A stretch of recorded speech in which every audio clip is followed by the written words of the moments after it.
Oh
Ω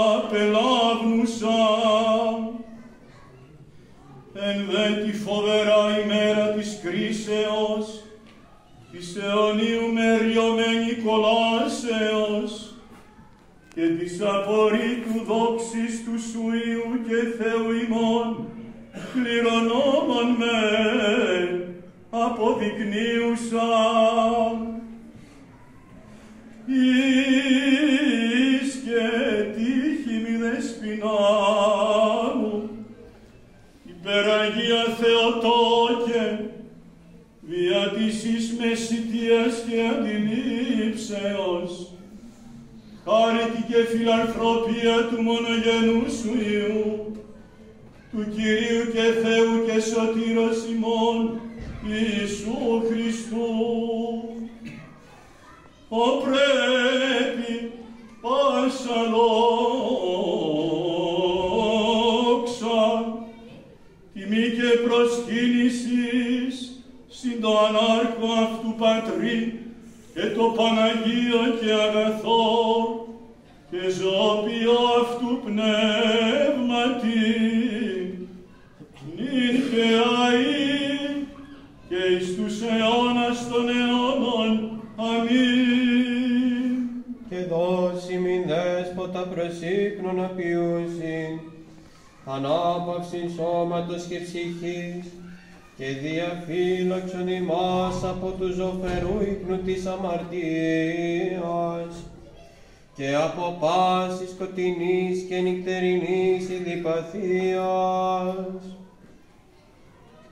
Παύσον τα σορμάς των παθών, σβέσον τα πεπυρωμένα βέλη του πονηρού, τα καθημών δολίως κινούμενα, τα στις αρχώς ημών επαναστάσεις κατάστηλον, και παν και όδες και υλικών ημών φρόνημα κοίμησον. Και δόρισε ημίν ο Θεός, γρήγορον νους, σόφρον αλογισμών, καρδίαν ύφουσαν, ύπνον ελαφρών, και πάση σατανικής φαντασίας απειλαγμένου.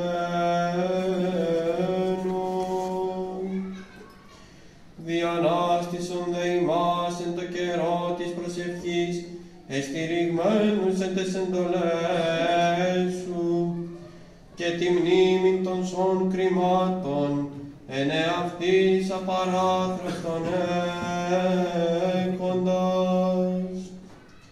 Πανίκιον ημίν την συνδοξολογία χάρισε, εις το υμνήν και ευλογήν και δοξάζειν το πάντιμον και μεγαλοπρεπές όνομά σου, του Πατρός και του Υιού και του Αγίου Πνεύματος, νυν και αεί και εις τους αιώνας των αιώνων. Αμήν.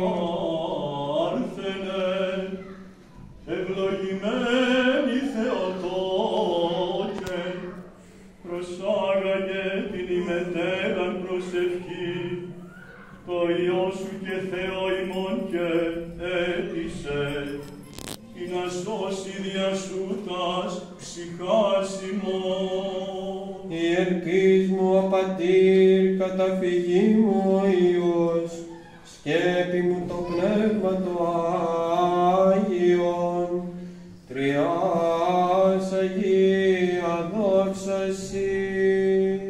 Βάσαν ελπίδα μου, είσαι ανατίθιμη, μήτερ του Θεού, φυλαξών με υπό την σκέπην σου. Επίσης χαίρη και χαριτωμένη πάσα η κτήσης αγγέλων το σύστημα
Πάλι και πολλά να ευχαριστήσουμε τον Κύριο και Θεό μας, που μας αξιώνει τόσο όμορφες και καταληκτικές ακολουθίες, όπως απόψε που είναι η τρίτη χαιρετισμή και ψάναμε την τρίτη στάση των χαιρετισμών, από το νη έως το σήμα, τους χαιρετισμούς της Παναγίας μας, τους οποίους κατά μία εκδοχή τους έχει γράψει ο Πατριάρχης Σέργιος ή κατά άλλως την έχει γράψει ο Ρωμανός ο Μενοδός. Και ακούσαμε τους χαιρετισμούς πάλι, ακούσαμε τον κανόνα του Αγίου Ιωσήφ και κατανοιγόμαστε με το να ακούσουμε όλα αυτά τα ωραία λόγια που γράψαν οι πατέρες μας. Την Παναγία μας την εγκομίασαν οι προφήτες προ Χριστού και ετοιμάσαν το έδαφος για τον ερχομό του Χριστού. Την Παναγία μας την εγκομίασαν οι άγγελοι, όπως ο Αρχάγγελος Γαβρίλ που της είπε χαίρε και χαριτωμένη. Την εγκομίασαν οι σύγχρονοι οι Απόστολοι και την εγκομίασαν και οι μεταγενέστεροι πατέρες, όπως ο Άγιος Ιωάννης ο Δαμασκηνός, ο Άγιος Χρυσόστομος, ο Μέγας Βασίλειος, ο Άγιος Γρηγόρης Παραμάς, ο Άγιος Φώτιος, ο Άγιος Νεκτάριος, η χρονή μας, ο Άγιος Νικόδημος, ο Αγιορείτης. Όλοι οι πατέρες εγκομίασαν λοιπόν την Παναγία μας μέχρι σήμερα και την εγκομιάζουν και ως το τέλος του κόσμου.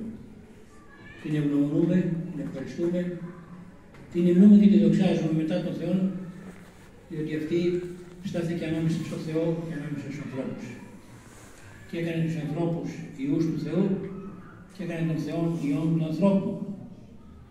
Την ευχαριστούμε λοιπόν την Παναγία και σας προσφέρουμε σήμερα που τελειώνει η Σαρακοστή και αρχίζει το λάδι από αύριο και το μεθαύριο και την ευχαριστούμε, την ευγνωμονούμε που μας βοήθησε αυτή την εβδομάδα να περάσουμε, να νικήσουμε τα πάθη μας και να αγωνιστούμε ο καθένας κατά τις δυνάμεις του, στην νηστεία, στην προσευχή, στη σιωπή και στην ταπείνωση.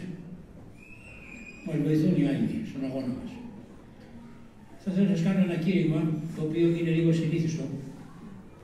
Να σας μιλήσω τι είπαν οι προφήτες στην Παλαιά Διαθήκη.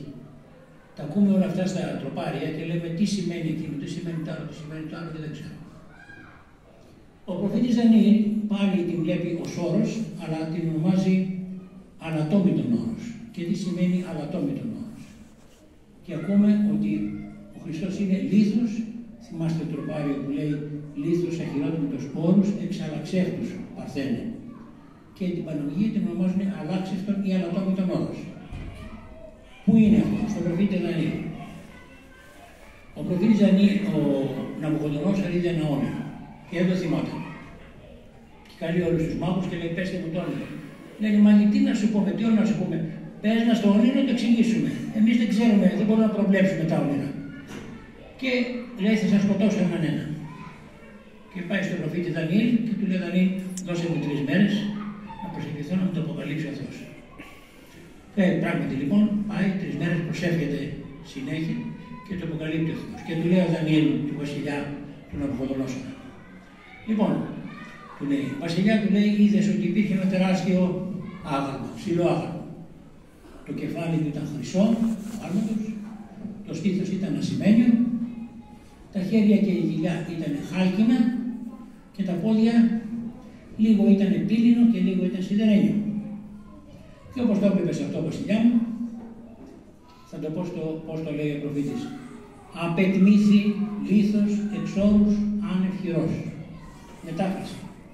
Κόπηκε μια πέτρα, ένας λίθος, από ένα βουνό χωρίς ανθρώπινο χέρι. Κόπηκε ένας λίθος από ένα όρος χωρίς ανθρώπινο χέρι. Και αυτός ο λίθος ονομάζεται αχειρότμητος, δηλαδή χέρι που δεν τον έκοψε, ο Χριστός, και η Παναγία ονομάζεται αλλάξευτον ή ανατόμητον όρος που δεν ατομήθηκε, που δεν λαξεύτηκε, που δεν σκάφτηκε. Πάλι εδώ φαίνεται η παρθενία της Παναγίας. Το όρος ήταν ανατόμητο. Και αυτός ο λίθος που λέει Ναβουχοδονόσορα που τον έβλεπες, πέφτει πάνω σε αυτό το άγαλμα και το σπάει και το κάνει θρύψανα, κομμάτια. Και αυτός ο λίθος μεγάλωσε και σκέπασε όλη τη γη. Αυτό είναι το όνειρο που έβλεπες. Και πράγματι αυτό το όνειρο έβλεπε. Και ο Ναβουχοδονόσορ πέφτει τότε στα γόνατα και προσκυνάει τον Δανιήλ και λέει: Μέγας ο Θεός του Ισραήλ. Μεγάλος ο Θεός του Ισραήλ. Λίθος εξόρους άνευ χειρός. Κόπηκε μια πέτρα, ένας λίθος μεγάλος, από ένα βουνό χωρίς ανθρώπινο χέρι. Που σημαίνει ότι αποκόπηκε, γεννήθηκε λίθος ο Χριστός. Εξόρους από την Παναγία. ανευσχυρός, χωρίς ανθρώπινο χέρι, δηλαδή παρθενικά. Δεν υπήρξε δηλαδή μεσάζων, δεν υπήρξε σύζυγος. Ήρθε χωρίς ανθρώπινο χέρι. Γι' αυτό λέγεται η Παναγία ονομάζεται αλατόμητον ή αλλάξευτον όρος, που δεν το σκάψανε, γιατί ήταν παρθενικό το όρο της Παναγίας μας. Και όσον αφορά τον Χριστό λέγεται αχυρότητος. Δεν κόμπηκε με ανθρώπινο χέρι. Και εννοούσε τον Χριστό. Τώρα, τα 4 αγάλματα, αυτά 4 κομμάτια του αγάλματος συμμορίζουν 4 βασιλείες. Το κεφάλι που ήταν χρυσό συμμορίζει τη χρυσή βασιλεία των Βαβυλωνίων και των Ασσυρίων που είχαν πολλά λεφτά. Το στήθος που ήταν ασημένιο ήταν η βασιλεία Μίδων και Περσών που ήρθε μετά. Η χάλκινη βασιλεία ήταν του Μεγάλου Αλεξάνδρου, η ελληνική δυναστεία. Και ο χαλκός μεν είναι κατώτερος και από το χρυσό και από τον λευκό χρυσό και από τον άργυρο, αλλά ο χαλκός είναι έμβυχος. Φτιάχνουμε από το χαλκό, φτιάχνουμε καμπάνες. Ακούγεται ωραία. Και θέλει να δείξει ότι οι Έλληνες έχουν ευγλωτία.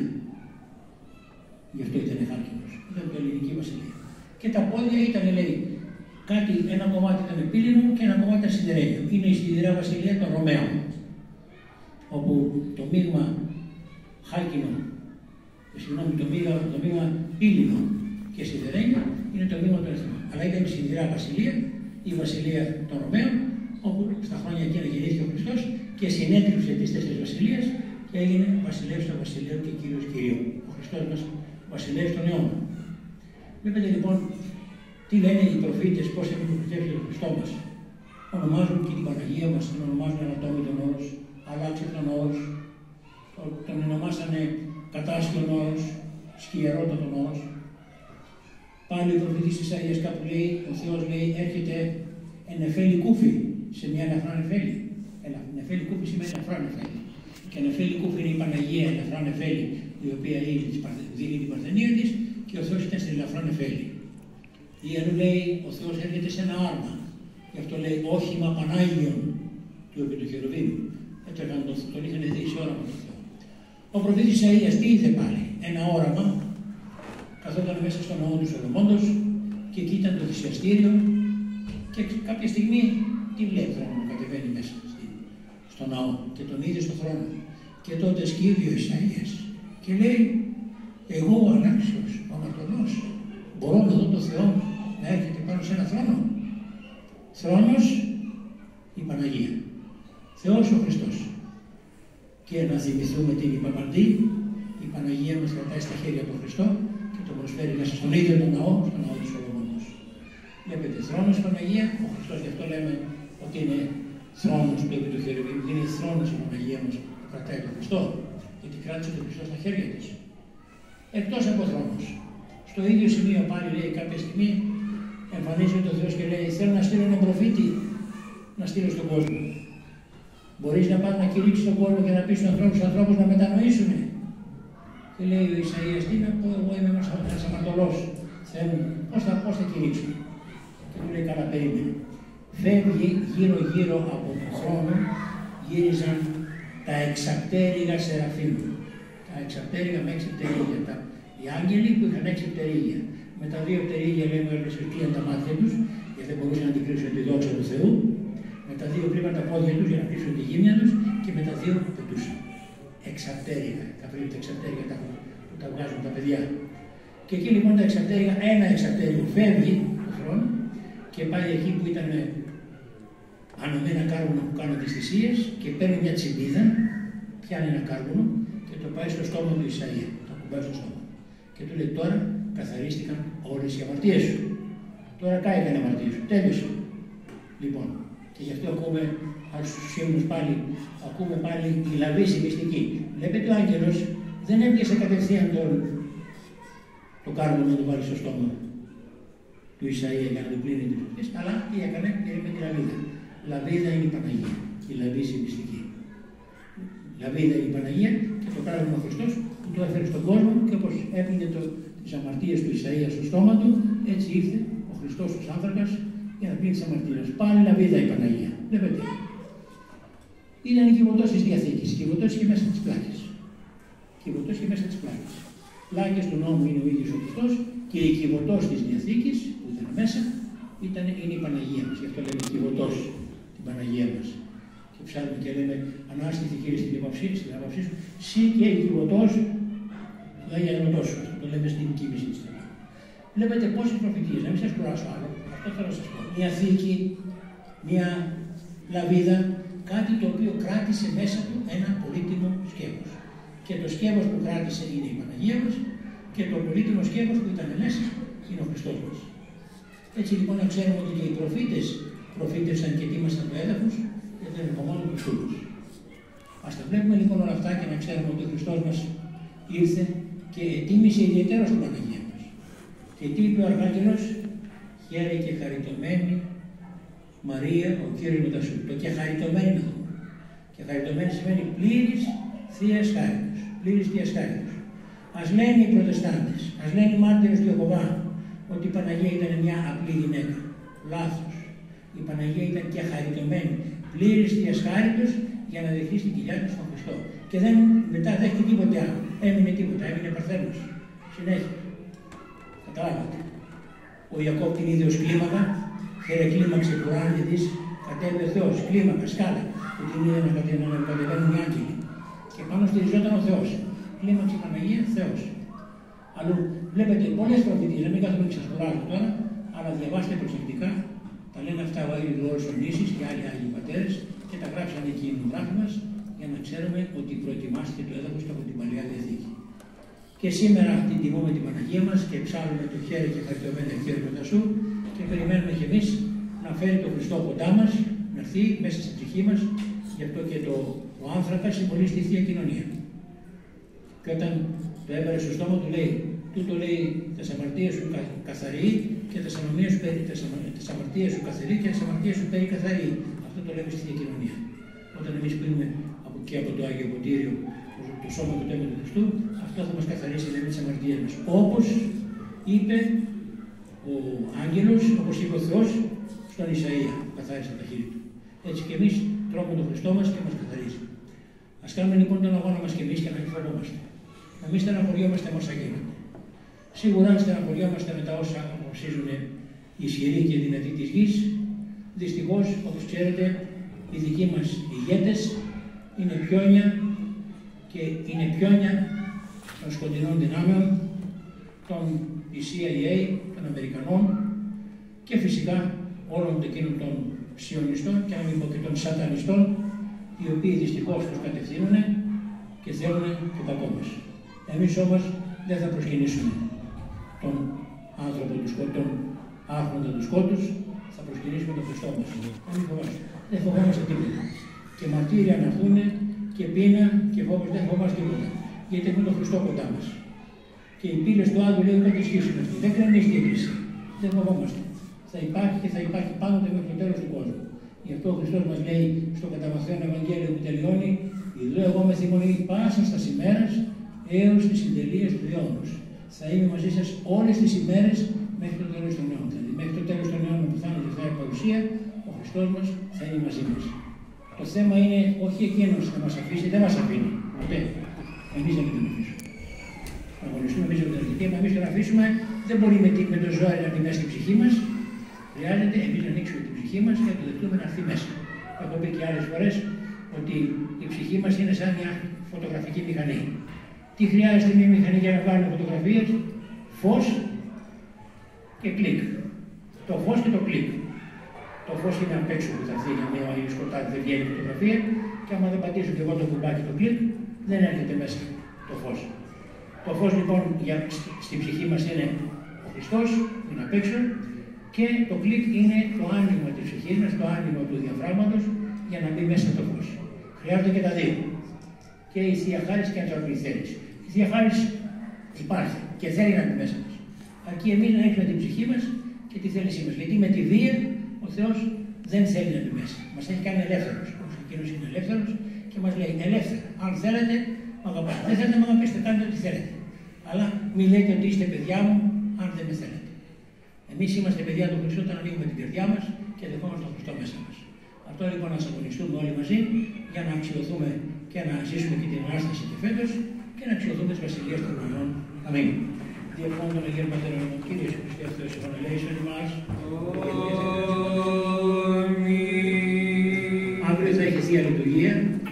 ώρα 7.30.